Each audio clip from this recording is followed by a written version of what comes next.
Yang terhormat pimpinan sidang, yang saya hormati sekretaris sidang, yang saya hormati Dewan Sidang, para guru besar, Bapak dan Ibu yang saya banggakan, kemudian dari Juru Kedesa Besakih, Sani Sitiang-Sitiang, para pemangku Ajang Agung Besakih, Sani Siderau, Ketua dan Pengurus Pertisana Desa Manikmas, yang mewakili Bapak Kapolda Bali, yang mewakili Bapak Karo SDM Polda Bali, keluarga Semedon Sarang Sami, para undangan yang terhormat, Kabag Sunda Polresta Denpasar yang sudah hadir, beserta staf yang tidak bisa saya sebutkan satu persatu. Izinkan saya untuk mempresentasikan hasil penelitian disertasi saya yang berjudul Majar-Ajar di Pura Agung Besakih, Konsep dan Implementasi. Saya awali dari latar belakang.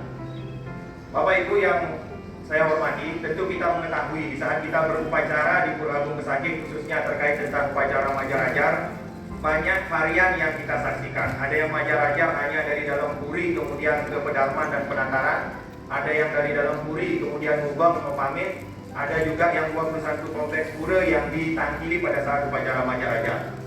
Nah, kemudian berangkat dari dua perspektif, Dasai dan Gasolen, di mana adanya dasar sastra yang menyebutkan 21 kompleks pura, pada kenyataan implementasi di lapangan jauh dari 21 kompleks pura tersebut. Berangkat dari latar belakang tersebut di atas, maka dapat saya rumuskan 3 permasalahan besar. Yang pertama, mengapa terjadi perbedaan antara konsep dan implementasi? Kemudian bagaimana proses terjadinya perbedaan antara konsep dan implementasi?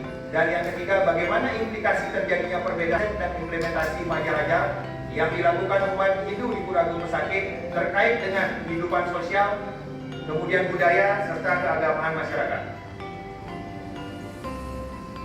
Saya lanjutkan ke bab 2 tentang kajian pustaka. Jika kita melihat kajian pustaka-pustaka sebelumnya, banyak sekali para peneliti yang telah melakukan penelitian terkait dengan Pura Agung Besakih, upekara dan upacaranya, termasuk upekara pengabenan, fitriyatnya, kemudian pengerorasan dan lain sebagainya. Namun, satu pun belum ada penelitian yang mengkaji secara lebih terperinci, spesifik dan mendalam terkait dengan upacara Majar-Ajar di Pura Agung Besakih. Ini menambah ketertarikan saya untuk melakukan penelitian tentang Majar-Ajar di Pura Agung Besakih. Kemudian landasan teori yang saya pergunakan untuk membahas disertasi ini adalah yang pertama, teori fenomenologi. Intinya mencari nomena di balik fenomena, makna yang tersembunyi di balik adanya perbedaan antara konsep dan implementasi. Kemudian yang kedua adalah teori semiotika, menekankan pada pelaksanaan upacara bagi umat Hindu. Kita sadari bersama bahwa dalam pelaksanaan upacara keagamaan, khususnya Hindu di Bali, banyak sekali kita menggunakan simbol-simbol keagamaan. Kemudian teori resepsi adalah tanggapan pembaca teks sosial. Yang dimaksud adalah teks sosial, bagaimana terjadinya perbedaan antara konsep dan implementasi, antara dasar sastra dengan pelaksanaannya di lapangan. Kemudian kerangka berpikir mungkin tidak terlalu banyak saya sampaikan karena kita mengacu pada Majar-Ajar di Pura Agung Besakih. Kemudian ada 3 permasalahan tadi yang kita akan bahas dengan 3 teori yang sudah saya sampaikan. Kemudian untuk bab 3 di metode penelitian, saya tidak jelaskan secara terperinci lagi karena saya yakin bahwa Bapak Ibu Dewan Penguji sudah membaca dalam tulisan kami dan sudah kami muat dalam penelitian. Untuk bab 4 Bapak dan Ibu tentang gambaran umum lokasi penelitian. Lokasi penelitian saya berada di Pura Agung Besakih, Desa Besakih, Kecamatan Renang, Kabupaten Karangasem, yang berada di lereng Gunung Agung dengan ketinggian Gunung Agung adalah 3.142 meter dari atas permukaan laut. Kemudian dengan pemandangan yang sangat indah. Jika kita menghadap ke Gunung Agung, ya kita melihat agungnya Gunung Agung. Jika kita menghadap ke laut, kita melihat Samudra Indonesia dari ketinggian di Pura Agung Besakih.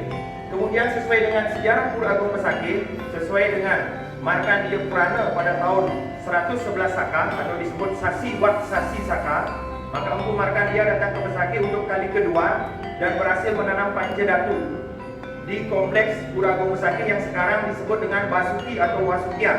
Basuki berarti selamat, karena pada periode pertama beliau datang ke Besakih mengalami kegagalan karena tertimpa wabah dan berhasil pada kali kedua. Nah, sesuai dengan gambaran umum ini yang menjadi dasar pembangunan dari konsepsi Pura Agung Besakih adalah lontar Padma Buana. Jika kita melihat Padma Buana merupakan sebuah gambaran dari daun teratai atau bunga tunjung.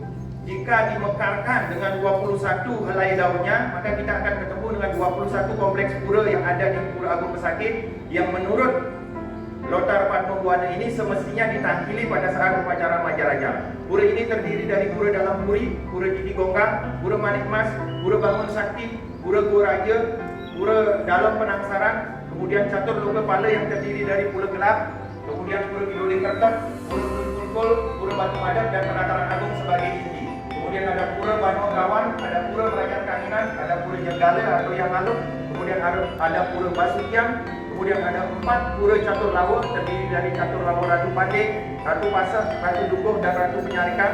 Kemudian Pedarman, yang ke-20 adalah Penataran Agung, dan yang ke-21 adalah Pura Pemungkutan yang diselesaikan dengan melewati Balai Pemegang. Itu adalah 21 kompleks pura sesuai dengan konsepsi Teratai Mekar. Sedangkan Teratai Kucuk sudah saya sebutkan tadi di Pura Catur Loka Pala itu sendiri. Saya lanjutkan di bab 5, faktor penyebab terjadinya perbedaan antara konsep dan implementasi Majaraja di Pura Agung Pesakit. Yang pertama tentang pemaknaan masyarakat atas Majaraja. Ini bisa kita lihat dari dua perspektif, yaitu berdasarkan teks sastra. Yang bisa kita lihat melalui Jawa Purana Katwa, ada lontar Pusana Dewa, ada lontar Gong Besi, ada lontar Padma Buana yang menjadi master dari lontar lainnya terkait dengan upacara Majaraja. Kemudian berdasarkan konteks sosial, ini menyangkut pengetahuan sikap pribadi masyarakat. Walaupun dia tahu, bisa saja dia hanya mempergunakan sedikit pura, banyak pura, dan lain sebagainya. Tergantung dari pengetahuan dan sikap pribadi. Kemudian faktor motivasi tindakan manusia. Ini katanya